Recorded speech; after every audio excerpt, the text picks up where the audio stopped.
Hello viewers बच्चों, my self Shravan Kumar Chaudhary. आज का टॉपिक है सेक्स डिटर्मिनेशन, लिंग निर्धारण, जीवों में लिंग निर्धारण। तो आपके कोर्स में मनुष्य में लिंग निर्धारण, पक्षियों में लिंग निर्धारण और कीटों में लिंग निर्धारण 3 टर्म यहाँ पर है। मनुष्य में लिंग निर्धारण, लिंग निर्धारण का सिद्धांत। मैक्लांग ने लिंग निर्धारण का कुछ सिद्धांत दिया जो कुछ पक्षियों में भी लागू होता है, कीटों में भी लागू होता है और मनुष्य में। उनका मूल सिद्धांत तो मनुष्य में लिंग निर्धारण के ऊपर था।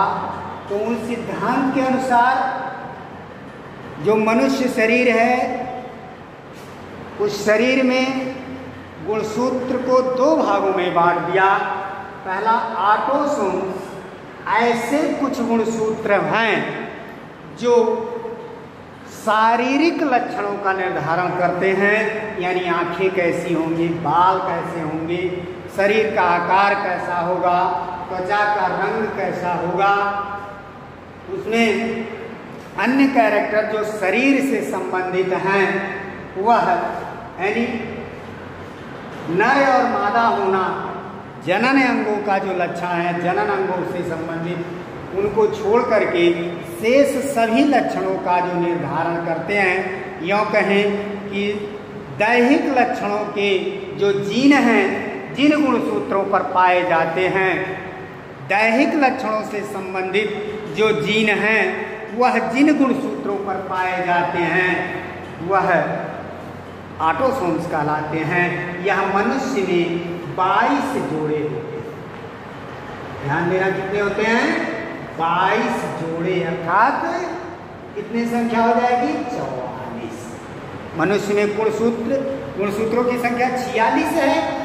46 में से 44 गुणसूत्र ऐसे हैं जिन पर उपस्थित जीन शारीरिक लक्षणों का निर्धारण करते हैं कि हड्डियां कैसी होंगी, आंखें कैसी होंगी, त्वचा कैसे होंगे, बाल कैसे होंगे, पैर कैसे होंगे, चाल चलन कैसा होगा, इन सारे लक्षणों का निर्धारण करते हैं। लेकिन जो 23वां एक जोड़ा, यही बच्चे गलती करते, 23वां का मतलब 23 जोड़ा समझ लेते हैं, लेकिन 23वां होता है, 23वां जोड़ा, वह नर में जो है दोनों, एक बड़ा होता है, एक गुणसूत्र यक्ष टाइप का होता है, दूसरा वाई, और मादा में दोनों यक्ष। ठीक, इतने से आगे आप देखें, ये दिखा नहीं होगा, इस पर कहाँ रख दिया?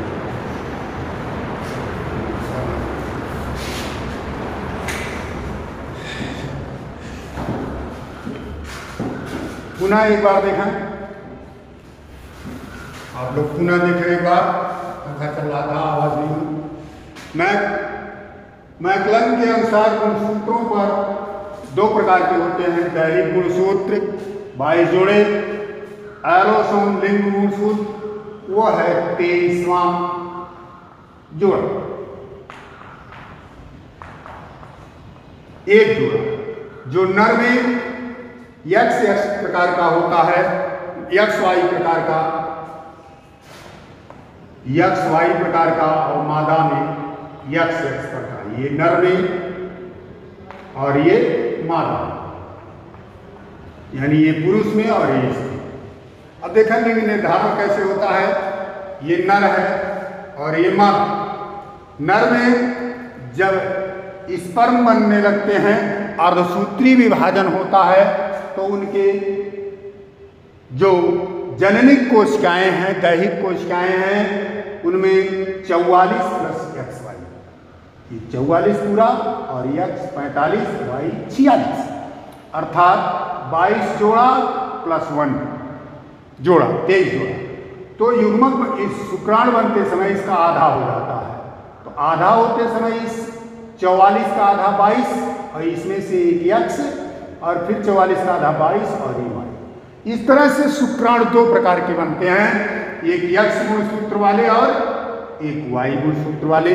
अर्थात जो नर का शुक्राणु है वह हेट्रोजाइगस, यानी इसके जो जाइगोट हैं दो तरह के, एक एक्स वाले और दूसरे वाई वाले, जो हेट्रोगैमेटिक है, असम युग्मकी है। मनुष्य के जो नर हैं उसमें जो गैमीट बनते हैं हेट्रोगैमेटिक है, अर्थात गैमीट दो तरह के बनते हैं, शुक्राणु एक एक्स वाले और वाई वाले, रिमेनिंग 22 तो दोनों में सेम है। जबकि मादा में दोनों समान प्रकार का होता है, 22 जोड़े ऑटोसोम्स एक एक्स, 22 जोड़े ऑटोसोम्स और एक एक्स। अब यहां पर ये ध्यान देंगे, नर में जो है हेट्रोगैमेटिक है, असम युग्मकी है, मादा समयुग्मकी है, यानी युग्मक के दोनों युग्मक में समान प्रकार के गुणसूत्र हैं, लेकिन नर में एक में लिंग गुणसूत्र एक्स है और एक में लिंग गुणसूत्र वाई है।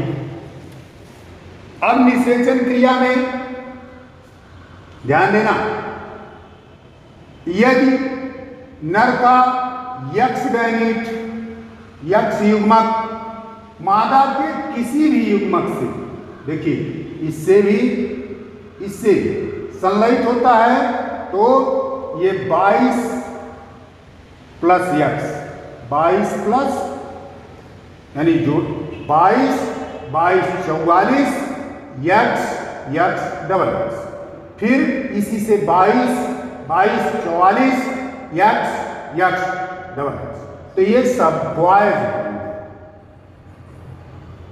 सॉरी उल्टा हो, बॉयज नहीं, ये सब गर्ल्स,